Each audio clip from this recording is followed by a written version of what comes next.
Secretaría de Medio Ambiente y Recursos Naturales, Gobierno de la República.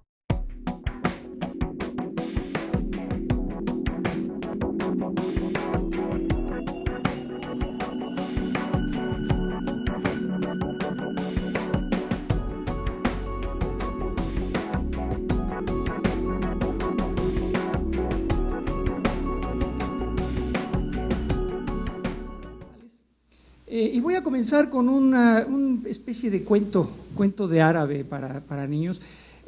Es como una fábula, es como, no una fábula, pero es un cuento, no sé qué edad tenga esto, pero yo me calculo que este cuento ha de tener cientos, si no es que miles de años, ¿sí?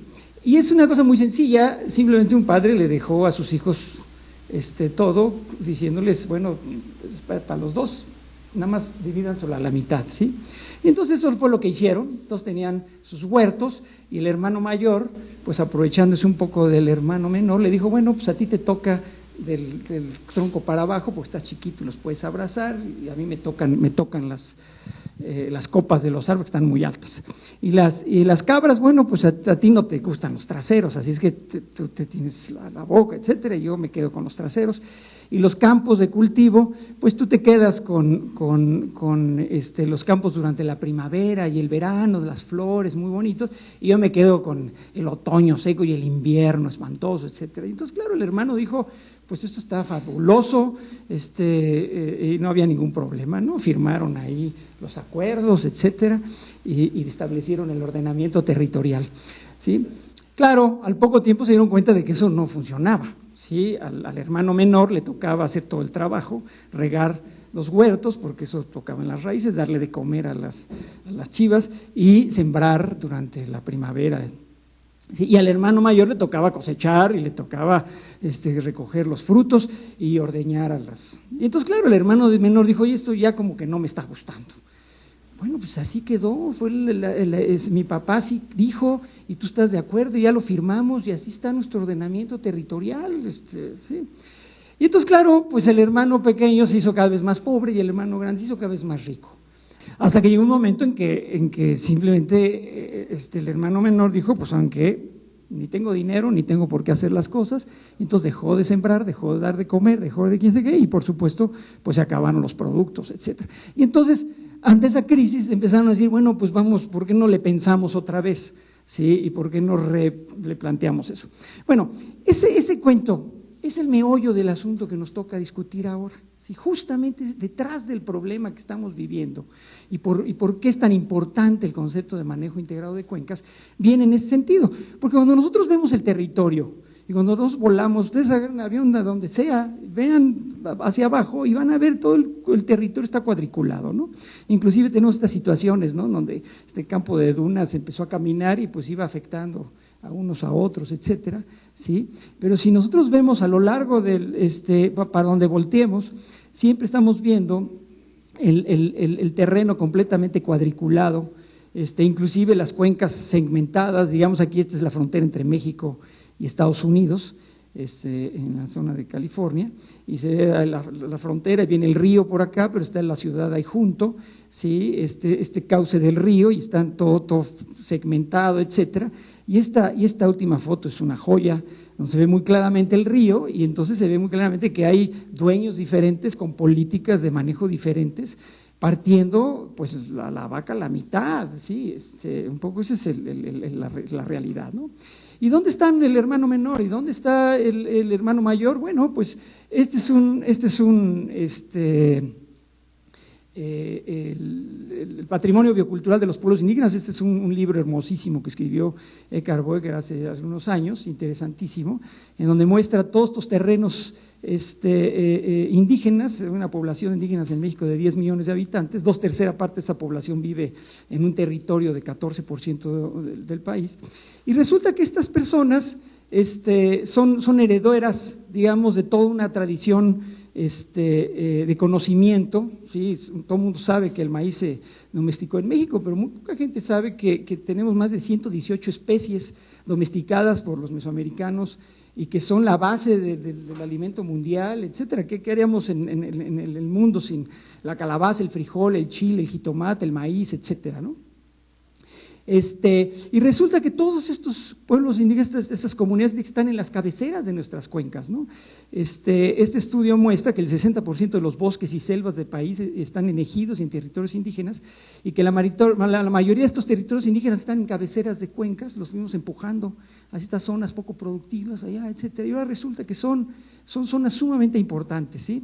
De hecho, se calcula que el 23% de las aguas nacionales vienen justamente de este 14% de terrenos. Y lo que pasa es que esta idea de la cuenca como una unidad en donde nosotros ponemos una barrera y se acumula el agua, y que esa agua viene de los ríos que vienen de arriba, y que hay una superficie que drena esa barrera, pues es una idea que existe en la mente de los seres humanos desde hace 3000 años. Los sumerios ya hacían este tipo de cosas, ¿no? Pero hemos perdido un poco esa conexión. Nuestra naturaleza humana es una naturaleza eminentemente humana, físico-químico-biológica. Y nosotros como que nos hemos separado de esa parte físico-química biológica. A través de nuestra tecnología hemos logrado independizarnos, digamos, de esto, que lo hemos logrado muy bien a unas escalas, a pequeñas escalas, estas pequeñas parcelitas, etcétera. Parece que no pasa nada. Pero ya nos llegó el agua a los aparejos, como dicen, ¿no? Y ya nos dimos cuenta que no nos podemos separar de eso. Y entonces, lo que dice Rossi en un artículo interesantísimo, donde dice la palabra hábitat, hábito y habitante vienen de la misma raíz, y tienen esta connotación en donde el habitante es el que vive en un hábitat particular, ¿sí? Y tiene hábitos que están asociados a ese hábitat, ¿sí? Cuando empezamos a vivir en las ciudades y nos separamos de ese hábitat, empezamos a perder esa conexión, y ese es un poco lo que el problema en el que hemos estado metidos. Entonces ¿cuál es el predicamento? Detrás de la severa crisis ambiental que estamos viviendo, ¿qué hay? Y entonces, bueno, pues cada vez hay más personas que están de acuerdo con no poner LIC en el sentido de que lo que pasa es que estamos desmantelando el sistema de soporte de vida del planeta, ¿sí? Y lo estamos desmantelando porque nosotros dependemos de una serie de servicios ambientales, ¿sí? De las cuales hemos basado todo nuestro desarrollo económico, ¿sí? Y sin embargo no estamos respetando los mecanismos que mantienen estos servicios que están justamente en los servicios ecosistémicos. Y hay ejemplos clarísimos de que esto está pasando. Hay un ejercicio interesantísimo en Biosfera 2 en Nuevo México, en donde un grupo de personas, un millonetas, EDVAS, se gastó $150 millones para mantener en este encierro completamente sellado a 8 personas para tratarlos de mantener en una especie de biosfera 2. Ya cuando se acabe el mundo, nosotros nos metemos en estos encierros y se acabó el asunto. Bueno, pues su experimento no duró ni un año, ¿sí? Ni un año. Al año ya empezaron, una tercera parte del oxígeno había desaparecido, los niveles de CO2 adentro del encierro estaban 8 veces encima de lo que había afuera. Estamos preocupadísimos de lo que va a pasar cuando se dobletee el CO2. Y adentro de este encierro, de este ejercicio, eran 8 veces. Y bueno, pues pusieron, lo que pasa es que pusieron mucha materia orgánica, simularon el océano con una alberquita que tenían ahí, etcétera, y finalmente lo sacaron porque los niveles de óxido de nitrógeno dentro de la atmósfera eran tales que ponían en riesgo su salud mental. Entonces metieron una orden judicial y lo sacaron, y se acabó el asunto, ¿no? Pero esto nos habla del planteamiento que hace O'Neill. Dice, lo que pasa es que la especie humana ha estado evolucionando a través de millones de años en un contexto ambiental, natural, etcétera, del cual dependemos y que la tecnología no nos puede, ¿sí? Reemplazar. Y pensar que nosotros vamos a armar las cosas y que el ambiente se va a acomodar a nuestras necesidades, simplemente no se sostiene. No hay ninguna teoría que diga cómo el ambiente se va a acomodar a nuestras necesidades concretas, ¿no? Y como dice uno, Svedin, necesitamos un lugar donde vivir, no podemos irnos a otro lado. Fuimos a la Luna hace 50, 60 años y no hemos regresado porque no hay nada que hacer ahí, ¿sí? Entonces, si son los ecosistemas el sistema de soporte de vida del planeta, y es precisamente su degradación acelerada la que está generando la severa crisis ambiental que estamos viviendo, entonces hay que hacer 3 cosas. Hay que frenar la destrucción de los ecosistemas naturales, pero eso no es suficiente porque ya hemos destruido mucho. Hay que restaurar los ecosistemas deteriorados, pero tampoco es suficiente porque somos 7,000 millones de habitantes, necesitamos comer algo, etcétera. No vamos a regresar a la época de las cavernas. Necesitamos diseñar sistemas productivos que imiten lo mejor posible estos ecosistemas naturales. ¿Cuál es el problema? El problema es que cuando hablamos de ecosistemas, cuando queremos entender esta cosa compleja que es la naturaleza, pues empezamos a tener problemas. Mucha gente piensa en los ecosistemas como tipos de vegetación, otros hablan el ecosistema como un nivel jerárquico dentro de una escala biológica, o los otros lo ven como un espacio geográfico. Y la pregunta es, ¿cuál de todos estos es un ecosistema? Y cuando nosotros nos hacemos preguntas como, ¿y cuáles son los límites del ecosistema? Y una ciudad es un ecosistema, y el hombre es parte del ecosistema, empezamos a darnos cuenta que el concepto requiere adecuarse, digamos, a una realidad que estamos viviendo, ¿sí? Porque pasan con cosas como estas, ¿no? Nosotros siempre hemos pensado en un hormiguero como una sociedad de insectos y nos llama mucho la atención que son bien organizados. ¿Y cómo es posible que organismos tan pequeñitos con un cerebro minúsculo sean capaces de organizarse, etcétera, y dar su vida por...? Bueno, pues lo que pasa es que no tienen otra opción. Están genéticamente armados, alambrados para hacerlo. Y en realidad un hormiguero se parece más a un individuo, a las células de un individuo, que realmente a una comunidad social, etcétera. Bueno, lo mismo pasa cuando hablamos de un organismo. Nosotros pensamos en nosotros como un individuo, pero ¿dónde termina? ¿Dónde termina Manuel Mas y dónde empieza el siguiente? Y Lee Margulis nos dice, ¿saben qué, jóvenes? Hay millones de bacterias viviendo en tu organismo. Tú eres como un ecosistema caminando. Es más, hay más bacterias en tu organismo que células en tu propio cuerpo.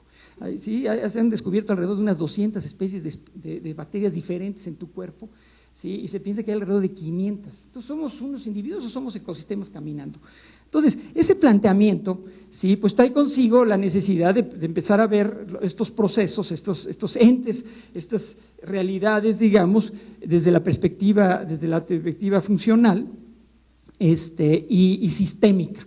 Y un aspecto central en la visión sistémica de las cosas, en entender el mundo como sistemas integrados, ¿sí? Es que los sistemas operan a diferentes escalas de tiempo y espacio. Entonces, un mismo proceso como es la fijación de energía solar, se da a diferentes escalas de manera continua. Hay una molécula que se llama la clorofila, que es la que recibe los fotones, pero esa clorofila está en unos organelos que llaman cloroplastos, y esos cloroplastos están en las hojas, y esas hojas están pegadas a los árboles, y esos árboles están en una ladera, y esas laderas son parte de cuencas, ¿sí? Y dentro de esas cuencas pues están el país, y la productividad primaria y este proceso fotosintético ocurre a todos estos niveles. Esta es una foto de la fotosíntesis en el país, la productividad primaria del país, en donde, como se ve, en algunos lugares hay más productividad que en otros, etcétera, y a nivel planetario pasa lo mismo, y bueno, pues a nivel del sistema solar, pues la Tierra es un elemento fotosintético en comparación al resto. Y lo mismo podemos decir el agua la podemos ver a diferentes escalas de espacio, de tiempo, etcétera, y estamos hablando de exactamente los mismos fenómenos, todos integrados. Y lo que pasa es que estamos lidiando con sistemas sumamente complejos. Estamos hablando con sistemas en donde hay procesos físicos, bioquímicos, fisiológicos, en donde estos procesos están a diferentes escalas de tiempo y espacio, en donde hemos pensado en aquellos procesos físico-químicos como un tipo de procesos, sistemas físico-químicos, ¿sí? Pero también surge la vida. Dentro de estos procesos hay planetas en donde surge la vida, como el que estamos aquí, ¿sí? Y entonces surgen los ecosistemas. Mi concepto de ecosistema no es un nivel de organización de la materia y energía, es la conjunción de un sistema físico-químico con un sistema biológico interactuando como una unidad a diferentes escalas, desde una gota de agua hasta el planeta en su conjunto, ¿sí? Y entonces la pregunta, bueno, ¿y el hombre es parte de los ecosistemas? Bueno, en el momento que aparece el hombre le incorpora nuevas características, nuevas propiedades y crea una nueva estructura que se llama el socioecosistema, con nuevas propiedades que tenemos que reconocer y que tenemos que incorporar, pero no estamos hablando de un sistema separado de lo demás, ¿sí? Estamos hablando de un mismo sistema socioecosistema, digamos, todo integrado, ¿no? Entonces, en donde tenemos un ambiente físico, biofísico, digamos, ligado a un ambiente socioeconómico a través de los servicios ecosistémicos, ¿sí? La población se ve afectada, se ve beneficiada por estos servicios ecosistémicos y producto de eso pues, tiene un comportamiento, los protege, los transforma y eso genera un régimen de disturbio sobre el ambiente físico-químico, la matriz físico-química biofísica donde vive, y eso pues tiene un impacto sobre la estructura y tiene un impacto sobre el funcionamiento. Y entonces, bueno, esta estructura y funcionamiento pues justamente permite dar estos servicios ecosistémicos que a su vez pues cierran el ciclo, ¿no? Y hay factores, esto se da a diferentes escalas, hay factores regionales, hay factores globales, etcétera. Entonces, esta dinámica del socioecosistema, pues es muy particular, que no se dé en cualquier lado, ciertamente no se dé en la Luna ni siquiera hay vida, con excepción de los humanos que aparecieron ahí, se desaparecieron, pues realmente no hay procesos, no hay ecosistemas en la Luna. En la Tierra hay ecosistemas funcionando que llevan millones de años funcionando ahí. Hay ecosistemas transformados, es más, prácticamente ya no hay ni un espacio en la Tierra donde podamos decir donde no hay, pero sigue habiendo procesos naturales manteniendo esos ecosistemas, ¿sí? Pero hay toda una gama de socioecosistemas, son ecosistemas en donde el hombre está montado, ¿sí? Y transforma y modifica en esta relación acoplada entre sistema social y sistema natural. Entonces, cuando hablamos de estudios de socioecosistemas, no se trata de hablar de investigación solamente en las selvas, o de manejar la selva solita, o el bosque, la laguna costera, sino del sistema complejo, producto del acoplamiento entre el proceso físico-químico y biológico de estos ecosistemas y los procesos económicos, sociales y culturales de la población que interaccionan con ellos. Y entonces, ejemplos concretos, ¿no? Nuestro objetivo de estudio no es solo la ribera del río Santa Catalina, digamos, allá en Monterrey, con sus pastos, mezquites, ratones, arenas, desbordes naturales de agua, etcétera, sino la compleja interacción que se da entre este ecosistema semiárido y la ciudad de Monterrey, que ha crecido encima, con sus edificaciones, calles pavimentadas, drenajes, procesos progresivos de eliminación de la vegetación, etcétera, ¿no? No solamente nos debe interesar el germoplasma de las especies nativas del Valle de Tehuacán, sino cómo ha sido identificado, domesticado y conservado por la población local. No solamente estamos interesados en los bosques de Oaxaca, sino en los conflictos de tenencia de la tierra y las presiones que tienen los lugareños para transformarlos en cultivos de maíz o campos ganaderos. Y no solamente estamos interesados en la dinámica de poblaciones de camarón en una laguna costera en particular, sino también estamos interesados en los problemas que tienen los pescadores al cambiar la calidad y la cantidad de agua producto de cerrar artificialmente la barra o instalar una presa en la parte alta de sus ríos, etcétera. Esa es la visión socioecosistémica que tenemos que abordar. ¿Dónde entra el concepto de cuenca? Bueno, pues justamente entra ahí. La cuenca es una unidad, se define como el área cuya topografía hace que el agua drene hacia un punto común, ¿sí? Son unidades funcionales, son unidades integrales, tienen límites bien definidos, tienen salidas puntuales y están estructuradas jerárquicamente. Yo tengo un problema concreto, tengo un lago, el agua de la ciudad, etcétera, y yo veo cómo están mis ríos, cómo está la cuenca que drena. Tiene más sentido poner atención en el pueblo que está a 20 kilómetros de mi presa o de mi ciudad y no el que está a solamente 10 kilómetros, porque está conectado funcionalmente con el sistema. Sí, yo puedo poner un vertedor, un medidor en la parte baja y saber qué es lo que está pasando, puedo subdividir mi cuenca en subcuencas, en fin, es una herramienta sumamente útil para lidiar con esto, ¿no? Entonces, el manejo integrado de cuencas es el manejo del socioecosistema en el ámbito de una cuenca hidrográfica. La diferencia entre una cuenca hidrográfica y una cuenca hidrológica es que la cuenca hidrológica toma en cuenta el subsuelo. Si nosotros, el agua cuando se infiltra, pues se llenan los acuíferos. Si nada más que el agua que llena estos acuíferos, pues viene de diferentes lados. Si yo pongo 3 pozos, el área de captación del pozo 1, pues es diferente al área de captación del pozo 2 y el área de captación de conductores del pozo 3. Entonces es importante reconocer estas. Generalmente hay una coincidencia entre la cuenca hidrográfica y la cuenca hidrológica, pero no es el 100% y uno tiene que tomarla en cuenta, ¿sí? Finalmente, pues es un proceso que no es de una sola persona, no es un ejercicio de alguien nada más. Es un proceso no solamente disciplinario, sino multidisciplinario, y más que multidisciplinario es interdisciplinario. La diferencia entre multi-inter es que el planteamiento del problema y la solución se ve desde la perspectiva del conjunto. No es alguien que viene con el problema y junta un grupo de gente y dice, a ver, ¿cómo le hacemos? A ver, tú qué opinas, etcétera. Sino se junta el grupo interdisciplinario y entre todos definen realmente cuál es el problema. Pero inclusive tenemos que ir más allá, que es el proceso transdisciplinario, en donde la inteligencia detrás de la solución no solamente viene de la ciencia, ¿sí? Entonces, la pregunta no es si debemos estudiar una o muchas disciplinas, sino la necesidad, si queremos trabajar o no queremos trabajar solos, ¿no?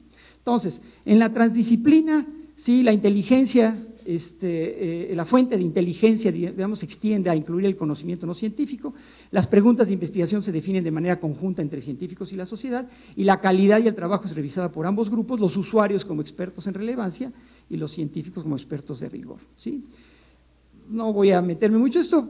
¿Por qué es importante la transdisciplina? ¿Por qué es importante incorporar a la gente en estos procesos? Bueno, pues porque tienen información que nosotros no tenemos, porque son dueños de los terrenos, etcétera, y sobre todo, porque como dice Redman, pues porque nosotros podemos hacer en un gradiente, por poner una bola de cosas muy complejas, poco complejas, más resilientes, etcétera, pues sí, pero hay un eje ahí que sea aquello que la gente está dispuesta a hacer y la gente lo que no está dispuesta a hacer por la razón que sea.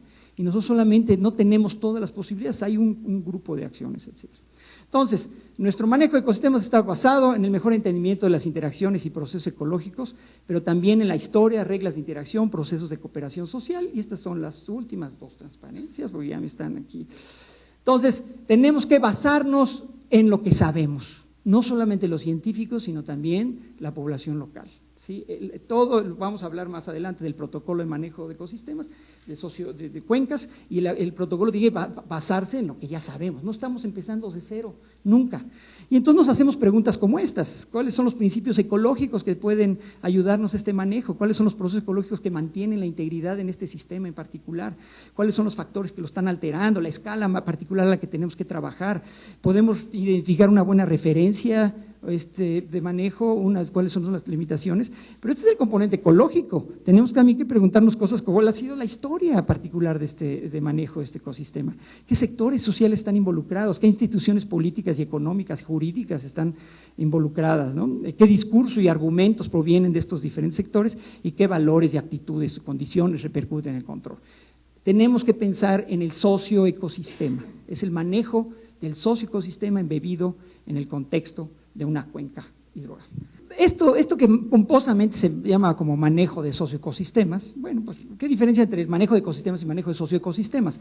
Bueno, es un ejercicio que hicimos algunos colegas, García Barrios, Berardo Tapia, Miguel Martínez y yo, nos juntamos y revisamos la definición de Christensen et al, y ese tal es un grupo como de 20 investigadores de la Sociedad Americana de Ecología, que se pusieron a decir, bueno, a ver, ¿cuál es el manejo? ¿Cómo definimos manejo de ecosistemas? Y nosotros les arreglamos la plana, como se dice, con lo verdecito. Lo verdecito le incorporamos la parte social, ¿sí? Entonces, el manejo guiado por metas explícitas, ejecutado mediante políticas, protocolos y prácticas específicas diseñadas mediante acción participativa y adaptable a través del monitoreo, la investigación y el aprendizaje colectivo, que basado en nuestro mejor entendimiento de las interacciones y procesos ecológicos, así como de las reglas de interacción social y los procesos de cooperación, conducen al ordenamiento, conservación, uso y restauración sustentable de los socioecosistemas indispensables para el desarrollo humano.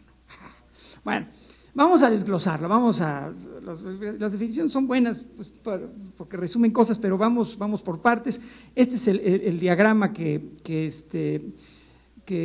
Elena y yo propusimos, en donde tenemos una serie de pasos a seguir. El protocolo no es otra cosa más que una secuencia de pasos, y es importante que esta es una cosa circular, ¿sí? En donde partimos de un diagnóstico y síntesis del conocimiento de base. Ya lo mencioné. Hay una delimitación de la cuenca. El segundo paso, una vez que con base en lo que sabemos, pues todos definimos cuál es el parteaguas, hasta dónde llegan, etcétera, quiénes son los usuarios de esa cuenca, quiénes están ahí, quién viven, etcétera, ¿sí? Algunas veces necesitamos extendernos, regresar otra vez a la parte de diagnóstico, porque resulta que incorporamos un usuario y ese usuario está usando agua de pozo y resulta que el pozo viene de otro lado, entonces necesitamos, ¿qué sabemos de esa agua, etcétera? Y regresamos. Una vez que más o menos hemos identificado lo que nosotros llamamos nuestro objeto de estudio, en donde también incluyendo los diferentes sectores, los investigadores, el gobierno, las comunidades rurales, los ejidatarios, etcétera, ¿sí? En donde hay flujo de información, etcétera. Es un diagrama muy bonito de Alicia Castillo. Entonces podemos sentarnos a identificar objetivos y metas, porque no son los objetivos y metas de un sector, no es lo que cada quien quiere hacer en su pedacito. Es lo que todo el mundo queremos hacer, todos los que tenemos vela en el entierro, como dice Sarucán, ¿sí? Entonces hay esa parte importante, y es muy útil construir escenarios, ¿sí? A veces es muy fácil decir, bueno, a ver, ¿qué pasa si le hacemos caso a los agricultores? ¿Qué pasa si le hacemos caso al turismo masivo?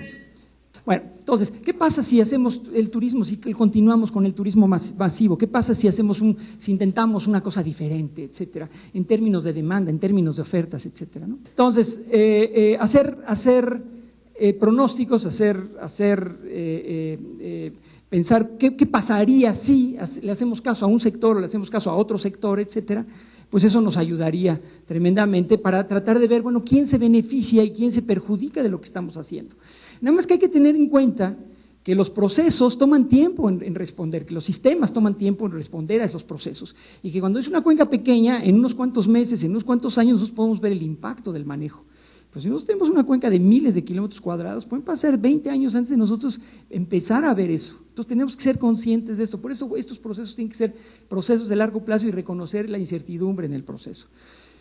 El ordenamiento territorial es otro elemento central, sí, por supuesto, como dice Gerardo Bocco, es un proceso político de poder técnico, mediante el cual generamos un instrumento de manejo, sí, y bueno, pues aquí la clave es ponerse de acuerdo entre la gente que tiene que ver en el asunto, ¿no? Y ahí hay una serie de ordenamientos territoriales, leyes que están escritos y que pues es difícil. Pero también hay leyes naturales, y hay leyes ecológicas, y hay procesos naturales, pues que también tenemos que hacerles caso. El agua viaja de la parte alta de la cuenca a la parte baja de la cuenca, esa es una realidad. ¿Sí? Ahora, nosotros podemos hacer una ley y decir, no, a partir de ahora vamos a hacer lo contrario y vamos a empezar a bombearla, pero eso cuesta, y alguien lo tiene que pagar, ese es un poco el problema, ¿sí? Entonces, mi argumento es que es más fácil cambiar las leyes sociales que cambiar las leyes naturales, ¿sí? Pero bueno, finalmente se hace un diseño de intervenciones. Antes de meterle mano a la cuenca, pues se hace, bueno, que con base en todo esto, con base en los intereses, con base en las etapas anteriores, diseñamos la manera como entrarle al asunto, ¿sí? Y en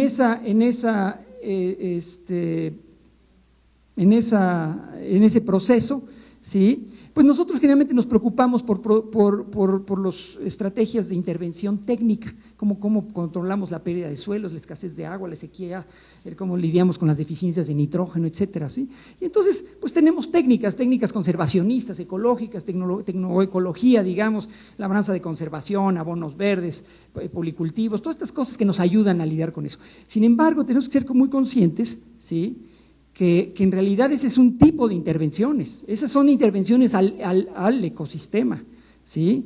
Prácticas de manipulación sustentable del ecosistema, pero no estamos lidiando con el ecosistema, estamos lidiando con el socioecosistema, y tenemos que lidiar también con prácticas, con intervenciones que nos ayuden a transformar las reglas de interacción social dirigidas a la cooperación, ¿sí? Y necesitamos hacer una intervención comunicativa, como bien dice Alicia Castillo, ¿sí? en donde tenemos que hacer prácticas participativas de educación ambiental, política ciudadana, que nos permita hacer un aprendizaje colectivo, ¿sí? y que conecte estas técnicas ecológicas con estas técnicas de participación social, etcétera, en una cosa integral, ¿no? Entonces, sí tenemos que hacer un diagnóstico y síntesis y basarnos en lo que ya sabemos, pero en estos tres ámbitos, ¿sí? Con base en eso hacer una integración de estas cosas y entonces poder definir objetivos y desarrollo de estrategias de manejo. Estas estrategias de manejo tienen que ser técnicas comunicativas institucionales y no quedarnos ahí. Por supuesto que no tenemos, como se dice vulgarmente, todos los pelos de la burra en la mano para saber de qué color es, sino, bueno, pues vamos a hacer monitoreo, vamos a tratar de ver de qué manera el sistema está respondiendo y eso nos retroalimenta. Entonces, cuando hablamos de socioecosistemas, hablamos de sistemas sociales, de variables ecológicas y variables sociales interactuando entre ellas, en donde hay variables exógenas que no son directamente relacionadas con el sistema, que no tenemos mucho control de ellas, como puede ser el cambio climático, el control de cambios, cosas de ese estilo, ¿sí? Pero tenemos herramientas de intervención que son también como variables exógenas, que pueden ser técnicas comunicativas institucionales, que son como palancas para mover, digamos, esa grande esfera que es el manejo, ¿sí? Apoyadas en instituciones instrumentales como son la Semarnat, como son el INE, como son el gobierno, las universidades, etcétera, se apoyan para inducir procesos, ¿no? Claro, tiene que haber una transversalidad, tiene que haber coherencia entre las intervenciones técnicas comunicativas institucionales, ¿sí? A veces hay factores exógenos que lidian con esto, pero necesitamos hacer monitoreo ecológico y social para saber hacia dónde va el sistema, ¿no? Y el asunto de la transversalidad es sumamente importante, porque si nosotros analizamos por ejemplo, políticas que ha habido en los últimos años para inducir procesos en las cuencas, si cada uno de estos programas, el pago por servicios ambientales, el programa, el Procampo, el Pronare, todas estas son estas palancas que están tratando de empujar el sistema en una dirección.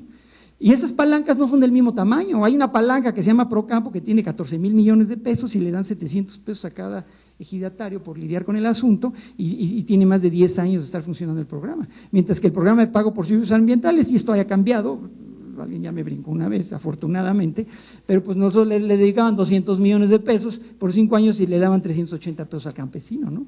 Y luego vienen acá los maloras y le dicen, no, hombre, no te preocupes de todo eso, dame a mí 9,000 y yo y acá entre nosotros nos ponemos de acuerdo. Entonces, ¿cuáles son las palancas que están empujando los procesos? ¿Sí? Si no tenemos estas políticas transversales, transsectoriales, etcétera, pues el manejo de cuencas va a ser uno. Y entonces, el manejo integrado de cuencas es un manejo integrado de socioecosistemas en el territorio de una cuenca hidrográfica, en donde hacemos un estudio, diagnóstico, definición, objetivos, diseño, implementación, monitoreo, etcétera, en donde tenemos 3 tipos de intervenciones: las técnicas, las comunicativas y las institucionales. Y entonces, en este diagrama, cada una de estas bolitas que ustedes ven ahí, de la 1 a la 15, estamos hablando de sector, estamos hablando de acciones concretas que se necesitan. Y la pregunta es, ¿quién se encarga de eso? Y bueno, pues los investigadores nos dedicamos un poco al estudio del diagnóstico, la gente que hace educación ambiental se va más a la parte comunicativa, la gente que hace monitoreo pues hace aquí y allá, la gente que está trabajando más en desarrollo tecnológico se carga más hacia la parte técnica, la gente que hace más desarrollo social se va a la parte más institucional, las organizaciones no gubernamentales le entran ahí a ser cohesivo un poco entre todo, pero la verdad es que necesitamos todo, son problemas complejos, sistemas complejos que requieren de la participación de todo, de muchos sectores, ¿no?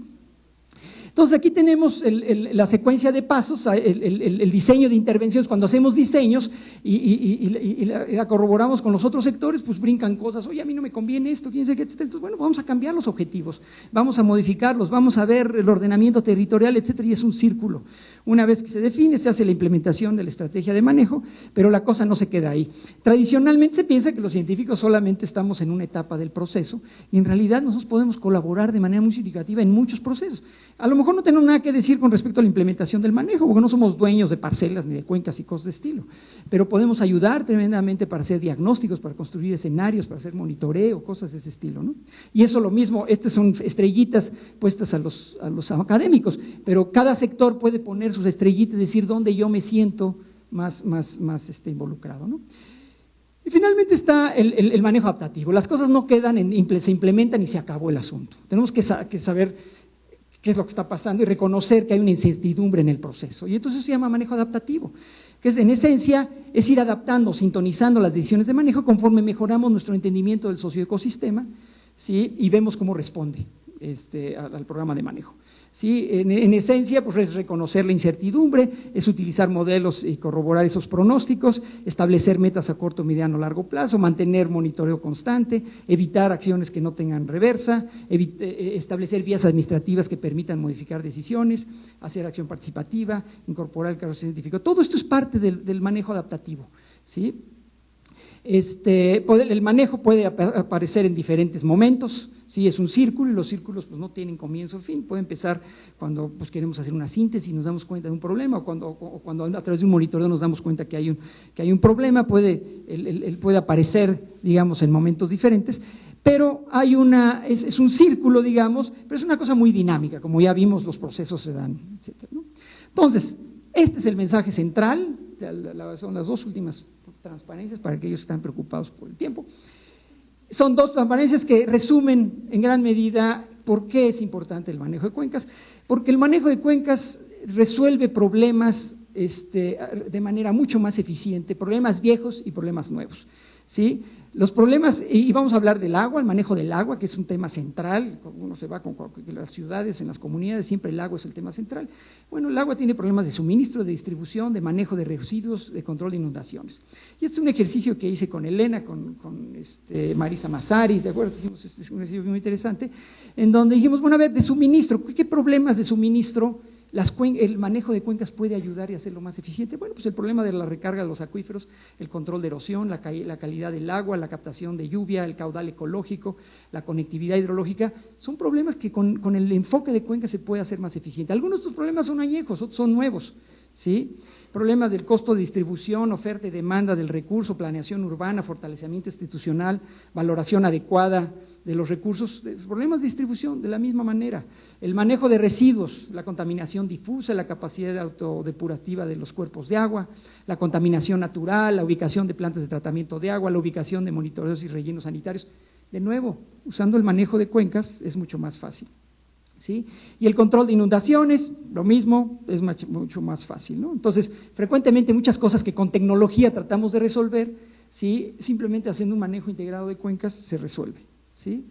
Entonces, cuando hacemos manejo integrado de cuencas, la propuesta hacemos manejo integrado de socioecosistemas. No hay manera de que conservemos todo el país, no hay manera de que hagamos y declaremos reserva natural a los 2 millones de kilómetros cuadrados, pero sí es posible declarar todo el territorio nacional en un esquema de manejo integrado sustentable de socioecosistemas, y es factible hacerlo, en donde uno define ciertas áreas de conservación, ciertas áreas de manejo, etcétera, y tenemos que detonar este proceso a través de proyectos que induzcan este proceso, y entonces utilizar el agua como eje rector del proyecto, grupos multidisciplinarios, multisectoriales, interdisciplinarios, proyectos integrales, con acciones de investigación, de formación de recursos humanos, de monitoreo, etcétera, con una visión ecosistémica y de manejo de cuencas, por supuesto, unas visiones de largo plazo, a gran escala, etcétera, ¿no? Y entonces, pues para ello necesitamos grupos multiinstitucionales, grupos académicos anclados en sitios, compromisos de largo plazo, disposición a participar en procesos de desarrollo regional. Y este es el tipo de investigación que estamos nosotros promoviendo en la Red Mexicana de Investigación Ecológica a largo plazo, ¿sí? En cuencas del país, etcétera, y tratar de inducir estos procesos con estas características, ¿sí? Y le paso la palabra.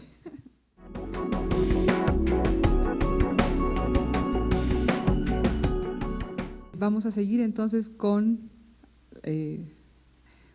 este orden de ideas de cuáles son los retos, digamos, que se pueden tener para el manejo de cuencas, como ya varias cosas, yo voy a decir como lo dijo el doctor Mas, las cuencas son unidades entonces territoriales que están delimitadas por parteaguas, o sea, no están delimitadas por ninguna característica administrativa, ni por estaciones hidrométricas, ni por uso del suelo, son parteaguas. Son unidades funcionales, y eso se llama en que no todo el territorio funciona de la misma manera. Siempre se habla de la cuenca alta, la cuenca media, la cuenca baja. ¿Y por qué esos términos? Porque simplemente el funcionamiento de cada una de estas zonas es distinta. Cuando los suelos están bien conservados en la parte de arriba, en los bosques, y los suelos ya han capturado todo el agua posible, ya están saturados de agua, en ese momento entonces el agua puede comenzar a escurrir y se comienzan a formar los primeros escurrimientos, los ríos de orden 1 que se dice, ahí se comienzan a formar los ríos. Por eso siempre se dice, hay que conservar las zonas altas, sí, hay que conservarlas, porque ahí se forman los ríos. En la parte media, que es la parte como que naranja, todos los afluentes del territorio comienzan a confluir, y confluyen trayendo agua, materia orgánica, nutrientes, contaminantes, todo lo que se produce en el territorio se comienza a confluir y desemboca en esta parte amarilla, que ven que es distinta, puede desembocar en el océano, que son cuencas exorreicas, o en una parte interna, en un lago interno, son cuencas endorreicas, y en México también existen cuencas arreicas, que los escurrimientos se pierden en el territorio, ya no llegan a formar lagos, sino que se van perdiendo. Algo que también es algo muy, muy útil para el manejo es estos límites bien definidos. Sabemos que gota de agua que cae en ese territorio, lo podemos medir, ¿no? Tienen una salida puntual y están estructurados jerárquicamente, así como nos decía, ¿no? Que pueden ser la cuenca, ya se puede dividir en subcuencas, y esa subcuenca en subcuencas más pequeñas, ¿no? Entonces, muy útil para la gestión, podemos ir exactamente al punto que nos interesa de trabajo, ¿no? Si pensamos en una cuenca esquemática, en una cuenca hemos visto, como un socioecosistema, pues suceden muchas cosas. Hay, por ejemplo, se puede producir una deforestación, quema, ¿y qué es lo que pasa? Que todo eso genera insumos, nutrientes, carbono, nitrógeno, que va a los cuerpos de agua. El sobrepastoreo, a su vez, produce muchos sedimentos que también van a los cuerpos de agua. Todos estos cuerpos de agua alimentan a municipios, los cuales solo el 20% tiene tratamiento de agua y genera entonces mucha basura, a los centros industriales que también aprovechan esta agua y también descargan esta agua que se va a llenar de metales pesados, basuras, coliformes. Tenemos agricultura que genera mucha contaminación difusa y luego, claro, tenemos los ríos como los tenemos, con problemas de asolve, de eutrofización, de contaminación. Eso es un indicador, esos tres procesos son un indicador de cómo estamos manejando el territorio, ¿no? Es como en problemas de salud, cuando tenemos fiebre es el indicador de que tenemos una enfermedad. Bueno, los problemas de los ríos, el problema de contaminación es nuestro indicador de que el territorio está mal manejado, ¿no? Y luego tenemos problemas en las presas que retienen agua, sedimentos y grandes problemas además de eutrofización, ¿no? Entonces, todos los sistemas de producción y todas las actividades productivas que se realizan en una cuenca me generan estas externalidades, todos estos impactos que se reflejan en la cantidad y la calidad del agua y también en la temporalidad, y es por eso también parte de las inundaciones. Y eso también me está hablando de la resiliencia de los ecosistemas ante el cambio climático. Entonces, vemos que todas estas actividades se van a ver en el comportamiento de la cuenca y por eso es tan útil el poder hacer un manejo de esos ecosistemas dentro de una unidad territorial de cuencas, ¿no? Y cuando hablamos muchas veces de deterioro de todos los componentes en los ecosistemas, podemos hablar que la deforestación, que la degradación de suelos, que la pérdida de ecosistemas riparios, sobreexplotación de acuíferos, contaminación de ríos. Bueno, todo esto nos está hablando de cómo se está alterando el ciclo hidrológico. Entonces, si hablamos de la tasa de deforestación, eso también nos está hablando de cambios de evapotranspiración. Si estamos hablando de degradación de suelo, eso nos está hablando de cambios en la infiltración y también en la escorrentía. Si nos estamos hablando de pérdida de ecosistemas riparios, hablamos de la pérdida de la capacidad de dilución y de filtrado. Es decir, todos estos problemas ecológicos que siempre lo estamos viendo de manera aislada, todos repercuten en el ciclo hidrológico y ese ciclo hidrológico se entiende territorialmente en una cuenca. Entonces, si queremos saber y qué pasa con las inundaciones y por qué viene el agua contaminada y por qué viene menos caudal en los ríos, bueno, todo lo vamos a poder entender en esta cuenca por estos problemas, ¿no? Por ejemplo, el represamiento. El represamiento de todos los ríos hace que no se diluyan los contaminantes, que cambien las condiciones químicas del agua y que se concentren finalmente todos estos contaminantes. Entonces, cada actividad que hacemos genera un impacto y eso genera un impacto en el ciclo hidrológico, ¿no? Entonces, aquí vemos también que la gestión de recursos hídricos está sujeta a la gestión del territorio. No son dos cosas distintas. No podemos decir, la gestión de los recursos hídricos pertenece a una dependencia, ellos son encargados. No, está ligado con la gestión del territorio. Bueno, hay un mapa de cuencas hidrográficas de México que nos muestra que hay 1.471 cuencas y van a ver que los tamaños son muy distintos. Hay 807 cuencas que son menores a 50 kilómetros cuadrados, mientras que hay 16 cuencas que son mayores a 20.000 cuadrados. Eso nos pone en una disyuntiva muy grande en cuanto a la gestión del territorio. Puede ser más fácil hacer una gestión del territorio, por ejemplo, por la cuenca del río Cuixmala en Jalisco, que tiene 1.000 kilómetros cuadrados, 2 municipios, y que las principales actividades es agricultura y ganadería. Puede ser más sencillo, hay menos actores.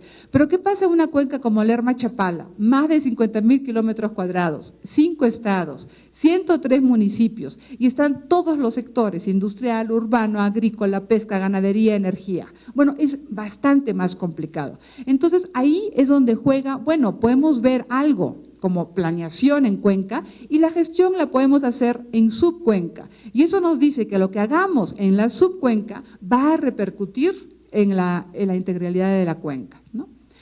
Ya se ha hecho un primer panorama de cómo se encuentra el estado de las cuencas en el país y vemos sí que hay un problema de deterioro muy grande. El café, ahí donde tenga el Lerma-Chapala, Balsas, el Pánuco, es cuando ya tiene un deterioro muy alto de dinámica funcional, es decir, que problemas de degradación de suelos, problemas de deforestación, problemas de alteración de ecosistemas riparios.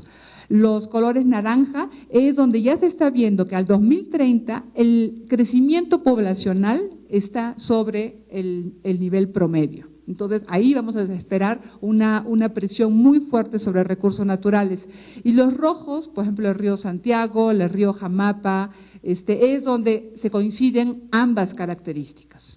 Entonces, estamos viendo que gran parte del país, viéndola en sus cuencas, se encuentran con un nivel de deterioro bastante alto y con una presión futura bastante alta, ¿no?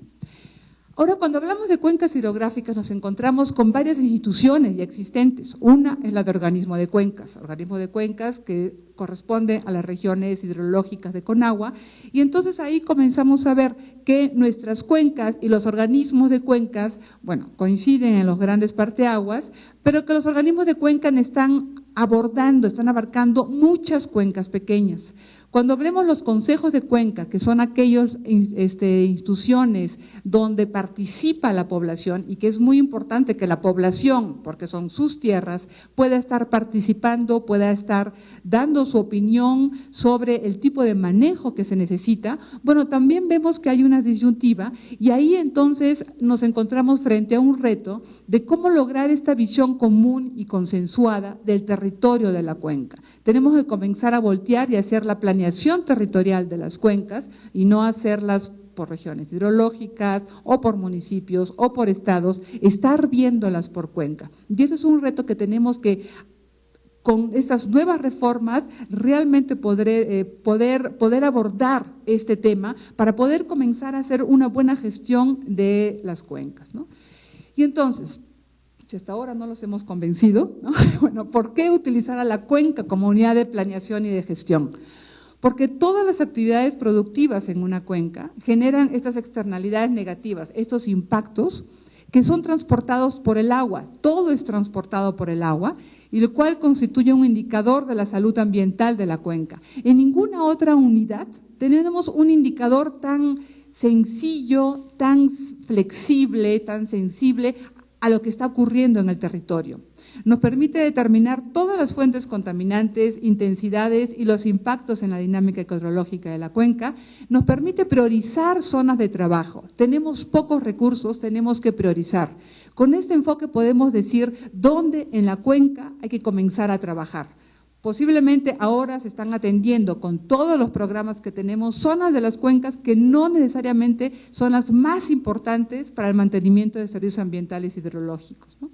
Y también aumenta, y eso lo vamos a ver un poco en la segunda parte de la ponencia, la coherencia de las acciones para resolver los problemas, o tendría que estar aumentando esto, y tendría que estar facilitando la colaboración entre instituciones, tanto para resolver problemas ambientales como para resolver conflictos sociales. Estábamos diciendo entonces, y es muy importante, cuando se hace el tema de manejo integral de cuencas, hay que pensar en procesos, no hay que pensar en un estudio, en un libro, sino en un proceso.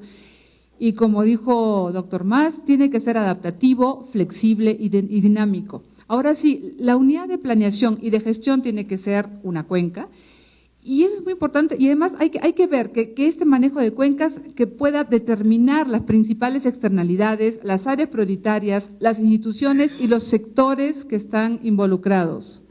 Ya como dijo el doctor Mas, hay varias maneras de ver estas fases en la planeación de manejo de cuencas. Ese es otro, pero sigue el mismo protocolo. Primero hay que diagnosticar, identificar el problema. La gran diferencia entre un manejo de cuenca y un ordenamiento ecológico es que no queremos ver todo lo que sucede en el territorio. Lo que queremos es diagnosticar dónde está el problema. O sea, cuando uno llega a una cuenca y es cuáles son los principales problemas ambientales y sociales, ¿no?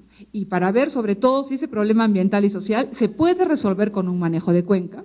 ¿Cuáles son las causas de este problema? El manejo de cuenca va hacia las causas del problema. ¿Qué información se requiere para completar y mejorar el entendimiento? Y si se cuenta con los actores correctos para identificar y solucionar problemas. Desde ese momento necesitamos a los actores para ya identificar los problemas y buscarle la solución. Durante la planeación sí tenemos que ver, bueno, cuáles son las áreas prioritarias, qué se propone para ser implementado y cómo se involucra a la población, qué se realizó, qué mejores esperan, y algo muy importante que ya lo ha dicho el doctor Mas, la parte del monitoreo. No se puede hacer una gestión adaptativa sin monitoreo. Otro término que también siempre se utiliza es el de el enfoque de cuencas, que es complementario al del manejo de cuencas. En el enfoque de cuencas queda claro, uno, que el agua constituye todo el eje integrador del territorio y es nuestro indicador, que reconocemos las interacciones entre todos los componentes del ecosistema y socioecosistema, que hay una interacción explícita entre los territorios y los usuarios de cuenca arriba y de cuenca abajo, que se reconoce el efecto acumulativo de todas las externalidades a lo largo de la cuenca y que cada nivel de la cuenca, cuencas, subcuencas, requiere un tipo de evaluación y una interacción distinta con las instituciones. Vamos a seguir. Algo que es muy importante en los arreglos institucionales es que actualmente ningún actor, ningún sector cuenta con todas las capacidades directivas, técnicas y económicas, administrativas para llevar a cabo un manejo de cuencas. Eso nos lleva a esto que se decía antes, de la necesidad de la parte interdisciplinaria e intersectorial.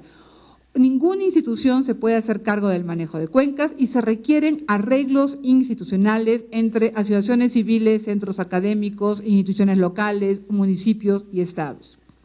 Hasta ahora en México, de los estudios que hemos venido haciendo, la acción colectiva, el hecho de decir vamos a sanear un río, vamos a conservar un manantial, vamos a conservar bosques, siempre es impulsada por actores externos. En su caso fue FIRCO, con el Plan de Manejo de Cuencas, pueden ser asociaciones civiles, pueden ser centros académicos, o la delegación a Semarnat, pero siempre es impulsada por actores externos y hay necesidad de crear estos mecanismos y incentivos entre todos los actores. Un ejido puede tener un incentivo distinto para poder conservar un bosque. Una asociación civil también tiene un incentivo detrás para conservar los bosques, ¿no?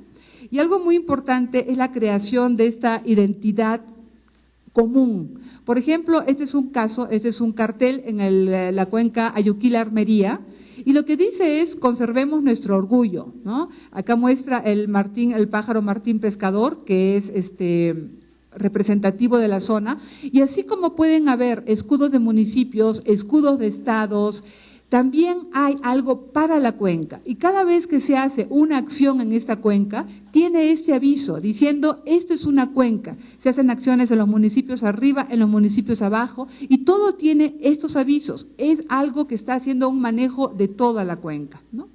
Ahora, en México, ¿cómo estamos llevando el manejo de cuenca? Hay muchos ejemplos que hemos documentado, ejemplos muy diversos. No hay una manera de hacer manejo de cuenca. Aquí les pongo casos locales. Por ejemplo, en el ejido de Lagunillas en Jalisco, lo que decidió el ejido fue reforzar las reglas ejidales y sanciones para conservar áreas comunes. Ahí dijo, ok, vamos a comenzar a hacer manejo de cuenca, primero hay que poner reglas y sanciones para el manejo de los bosques. Esa es una manera de comenzar haciendo manejo de cuenca. En el otro ejido, Mezcla de Escalante, Guanajuato, hubo un acuerdo para cambiar todo el ganado criollo por menos cabezas de ganado mejorado y restringir las zonas de pastoreo. Todos estos casos fueron provocados, detonados por actores externos, pero se llegan a estos acuerdos. Y este es el acuerdo más importante. Fortalecer las instituciones locales es ahí donde comienza el manejo de cuenca, ¿no? En el caso de Sombrerete, nunca habían tenido bosques, desde la colonia se deforestaron los bosques, pero ahí hubo un acuerdo en el ejido para eliminar todo el ganado caprino y permitir la reforestación en áreas comunes. Estos son acuerdos vitales que nos permiten que realmente a partir de ahí todos los otros acuerdos del manejo de los ecosistemas y de las cuencas puedan ser posibles, ¿no? Pero bueno, a nivel de la cuenca, los temas van más allá de los límites administrativos, ¿no? Así que es necesario establecer acuerdo entre límites administrativos. El caso de los sauces, Jalisco, Michoacán, fue, por ejemplo, un tema detonado por la delegación de Semarnat en Jalisco y que luego fue apoyado por la delegación de Semarnat de Michoacán, donde se acordó el ejido de la parte baja de la cuenca del río La Pasión necesitaba restaurar los ecosistemas riparios porque era un área común de recreación, pero no podía restaurarlos porque en la parte de arriba, en Michoacán, había industrias lecheras que estaban arrojando todos los desechos al río y el río venía muy mal contaminado. Bueno, a través de las delegaciones de Semarnat pudo haber acuerdo con la industria, con los estados, para poder incentivar, darle algún apoyo a la industria para que no arrojase todos los desechos en el río y con esto el río pudo irse recuperando. Sería bueno darle un seguimiento a ver esto cómo continuó, ¿no? En el caso del río Ayuquila-Armería, entre Jalisco y Armería, bueno, se hizo un acuerdo intermunicipal muy sólido, el cual está permitiendo que se procese y se comercien los residuos sólidos de 12 municipios en la parte media de la cuenca, es decir, no hay rellenos sanitarios, los 12 municipios hacen el procesamiento de los residuos sólidos, están limpiando el río, conservando el río, monitorean constantemente el río con apoyo de la Universidad de Guadalajara, están trabajando mucho con las áreas naturales protegidas y ya ven todas esas instituciones, más asociaciones civiles, cada uno, ¿se acuerdan del gráfico del doctor Mas? Cada uno está entrando para cumplir ciertas atribuciones en la parte académica de monitoreo, en la parte de gestión de ANPs, en la parte del manejo de la tierra, en la parte de residuos, para que se pueda completar este manejo de cuenca. Y por último, un caso que no llega a ser todavía manejo de cuenca, pero es la restauración del ecosistema ripario del río Colorado, que lo está haciendo asociaciones civiles, pero en conjunto con Semarnat, para tratar de mantener toda la parte riparia del río Colorado. Pronatura compra fondos de agua, Semarnat está propiciando el trabajo ahí. Entonces, estos arreglos institucionales son los que están permitiendo que se lleguen a hacer algo en las cuencas. No hay una cuenca donde esté una institución, tienen que participar todas las instituciones, ¿no? Ahora, el reto para el manejo de cuenca, uno es generar mucha información relevante por cuencas. En esto, perdonen la publicidad, en el INEC tenemos varios documentos a nivel nacional, casos, por ejemplo, en el caso de Veracruz, la Comisión de Cuenca del Río Pixquiac, donde ya se está haciendo ese tipo de trabajo. Hay también a nivel internacional un muy buen documento de la FAO que habla de esta nueva manera de gestionar a las cuencas. Tenemos todo un sistema de consulta de cuencas hidrográficas donde se puede estar viendo mucha de la información territorial, ahora sí, a nivel de cuencas, ¿no? Y otros retos, bueno, pueden ser,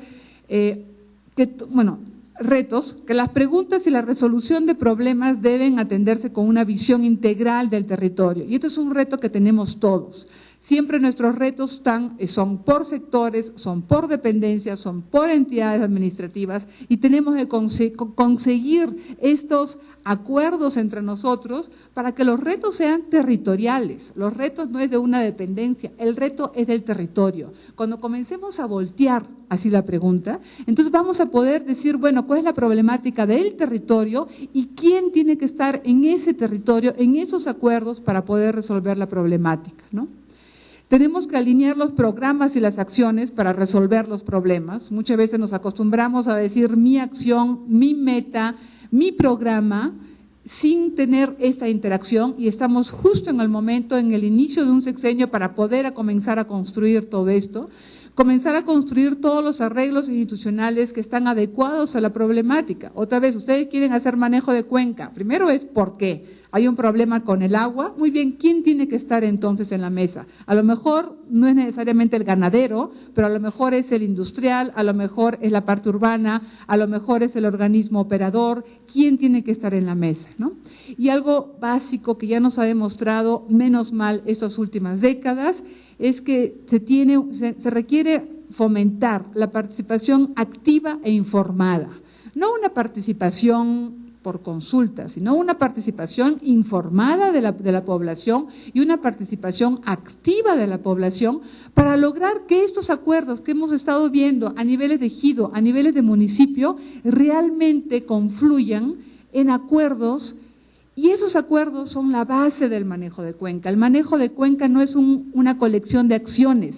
El manejo de cuenca se basa en los acuerdos y en los arreglos institucionales que nos permiten llegar a las acciones y al manejo del territorio. Gobierno de la República.